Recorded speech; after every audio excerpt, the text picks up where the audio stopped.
joining us on this week's Niners news update. Big news coming out of this week is unfortunate news. Obviously, week one, we had a big injury to Raheem Mostert, who played all of 4 snaps in the win over the Lions. He had 2 carries for 20 yards and then went out for the game and will be out for the remainder of the season. He was replaced by Elijah Mitchell, who ended up having a great debut. Unfortunately, he also injured his shoulder in week two. And then JaMycal Hasty, who came in to replace him and had 5 carries for 38 yards, has also gone down now with a high ankle sprain and expected to miss 4 to 6 weeks. That brought in the debut of Trey Sermon, our rookie 3rd-round pick. He proceeded to make 1 carry for 8 yards and was tackled, and his head made contact with the turf. And he is in concussion protocol. So he possibly might be cleared, but he could also miss the game as well. As a corresponding move, the 49ers might move up Kerryon Johnson, big free agent back who we talked about a couple weeks ago being cut from the Eagles. He was signed to our practice squad. Kyle Shanahan said that he might be activated this week, and on the main roster, because right now the only active running backs we have are Trenton Cannon, who we just picked up, and he just played in last week's game a couple snaps. We got him from Baltimore's practice squad. And we also have Kerryon Johnson and possibly Elijah Mitchell if he's able to play. But that's a big if at that point. So definitely thin at running back. The 49ers have also brought in a couple of free agents as well. We've brought in former Washington and Miami Dolphin and also Houston Texan Lamar Miller. We've brought in Duke Johnson for a workout and TJ Yeldon. So whether we sign any of those players yet remains to be seen, but they did bring all of them in to potentially bolster the depth at running back because we're definitely thin at that position.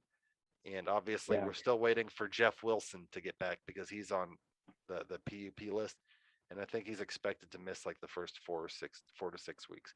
So eventually, we're going to get, even though we won't get Raheem back, we're going to get Jeff Wilson, who's a starting caliber back as well at some point in the season. So we definitely have that. So we just need to weather the storm until then.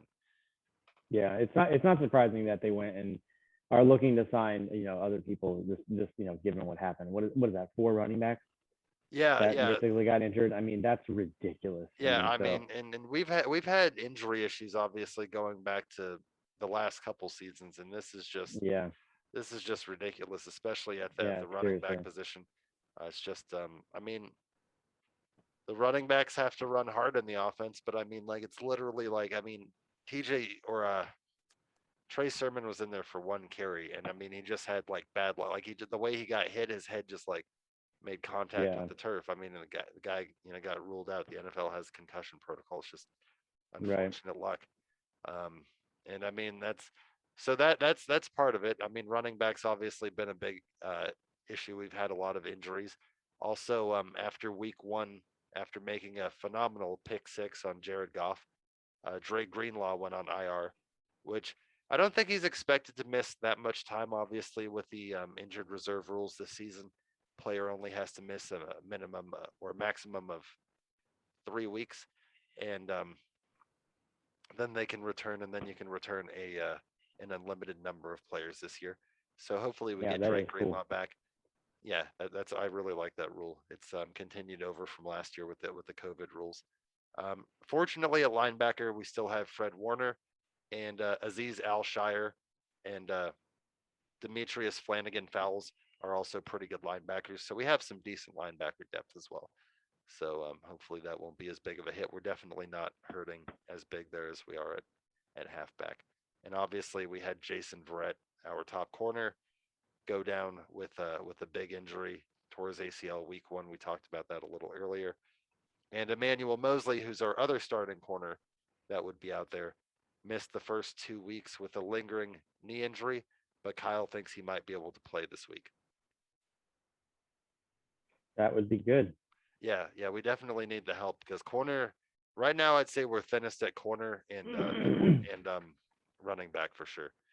But one area where we haven't been hurting so far is wide receiver. Wide receiver. Yeah, where Deebo leads the NFL in receiving yards through 2 games with 15 catches for 282 yards. Which is awesome. Yeah, I mean, he's basically averaging, I mean, that's over it's like 141 yards. Yeah, exactly, 141 yards a game. And I mean, he is just making guys miss and really just showing exactly what he can be. And that's been good because obviously Jalen Hurd, of course, starting the season out on IR again. And through 2 games, Ayuk has had he's been targeted just 1 time, and he has 1 catch through 2 games. Yeah, so. which is surprising, and I don't understand. Kyle said why, Kyle said he's not in the doghouse. A lot of people thought maybe he was getting the Dante Pettis treatment, but he's out there. I mean, Dante Pettis, for a while he wasn't even getting on the field. It's I know Ayuk started the season, he had a little bit of a hamstring thing, but he's been playing through it, and I mean, you'd expect to see him get more involved. I mean, fortunately, we haven't really. I mean, I wouldn't say, I guess, that we haven't needed him, but we've been able to win without him being involved. I'm only getting 1 catch for 6 yards, but yeah, we'll have to see what becomes of that, because I mean, he almost had 1,000 yards as a rookie last season. He was very dynamic and great. Yeah. So we definitely need, and I mean, especially if we could get him and Deebo going at the same time, imagine how good the offense can be. Or could be. Right, yeah, it's it's very surprising. Because right now it's all on Deebo, and then the occasional passes to Kittle, and then sometimes we sprinkle in some Trent Sherfield and Mohamed Sanu. Yeah. But some guy that did make his debut, we're talking about whether Mosley will or not, but big ass Javon Kinlaw, one of my favorites, big number 99, big defensive tackle Javon Kinlaw.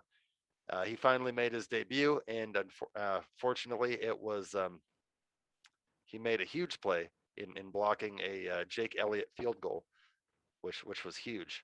That was awesome. Yeah, that's always a blocked field goal is always just amazing to see. Like every time that happens, it's a huge thing. Like that's fucking awesome. Kinlaw's a big man. He got that big paw up there, so it was good to see him get that get that arm up and get that block, and it was good to see him get on the field after he missed week 1. So definitely happy to have him back, because we have DJ Jones also out there, and then Eric Armstead plays a lot inside. So the defensive line's looking a lot better this year. Obviously, through 2 games, we've got 5 sacks. 3 of those have been from Nick Bosa. So after getting injured with his ACL being torn last year after 2 games and not having any sacks, he's already off to a great start this season with 3. So, yeah, and that's definitely great to see. Yeah. Need that shit.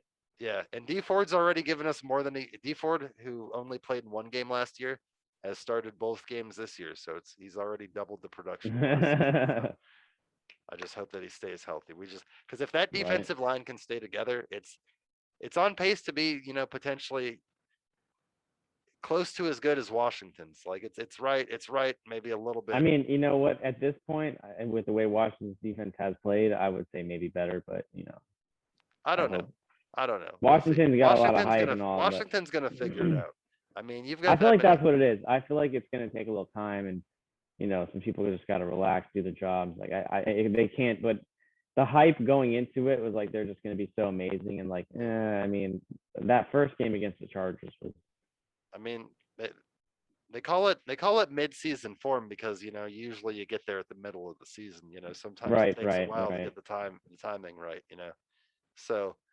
I mean, sometimes you're not really executing until that 3rd or 4th game. You're just getting some wins by the skin of your teeth, and you need those wins. You need to at least start off like each part of the season. At least getting a couple wins, especially in that.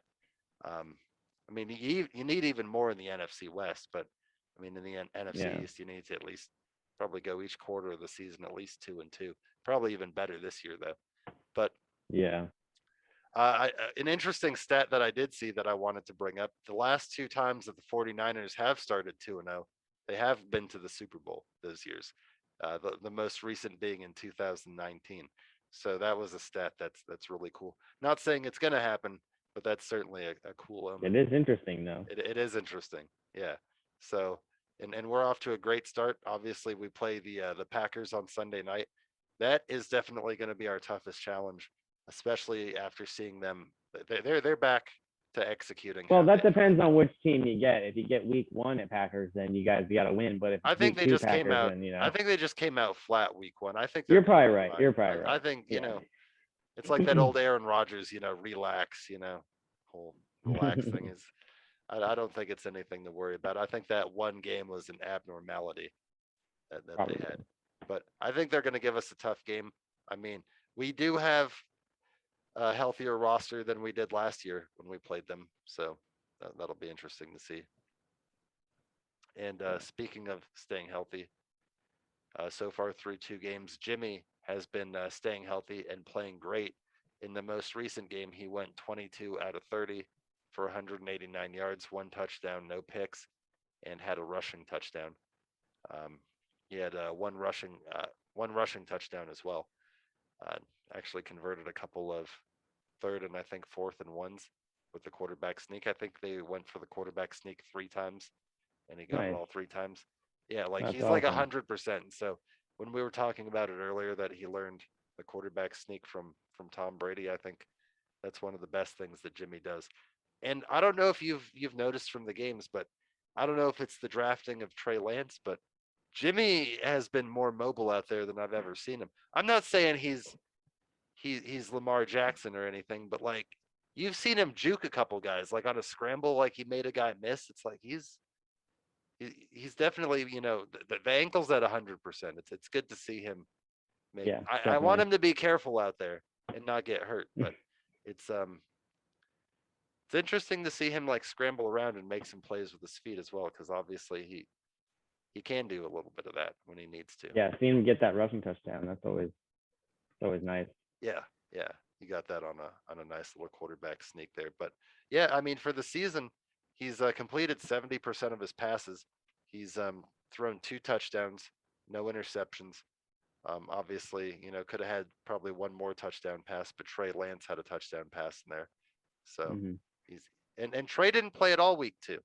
Interesting note at all. Trey did not get in the game at week 2, so Kyle didn't use him.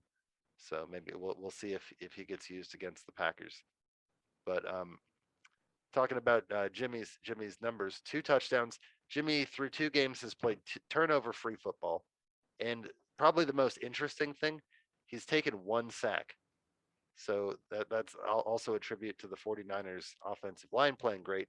But that's always been a knock on Jimmy, is he takes a lot of sacks, is he's not that mobile. He has been eluding pressure through the first 2 games of the season, and hopefully that can continue.